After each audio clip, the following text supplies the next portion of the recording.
म्हणलं बच्चू भाऊ तुम्ही फार मोठे नेते म्हणलं महाराष्ट्राचे.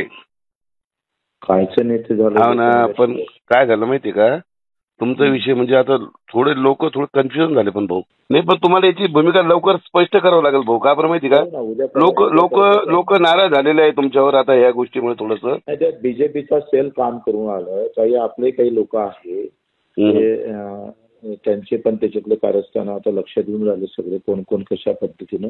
नाही बघा, कर्जमाफी झाली तर तुमचा महाराष्ट्रात मान सन्मान राहणार आहे. नाही तर लोक तुम्ही बघा, म्हणजे तुमचं काम योग्य आहे तरी लोक म्हणतील तुम्हाला मॅनेज झाले, धमक्या दिल्या. मला माहिती या विषय व्हायला नाही पाहिजे.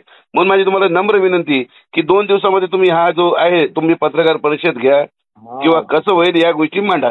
आणि आम्हाला माहित आहे आपण प्रामाणिक आहोत. जर सरकारनं नाही केलं तर एक तर बच्चू दुसऱ्याला नाही, तुम्ही तुमच्या सारख्या लोकांची जरूरत आहे.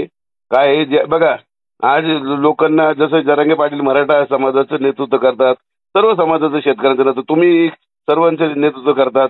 त्या प्रकारे असं ज्याची त्याची कामाची पद्धत आहे. आणि मलाही वाटत नाही की तुमच्यासारख्या नेत्याला महाराष्ट्रामध्ये म्हणजे कोणी नाव नाही ठेवलं पाहिजे. तुमचाही मान सन्मान तोच राहिला पाहिजे जो आज माझ्या मनामध्ये जरांगे पाटलाबद्दल आहे.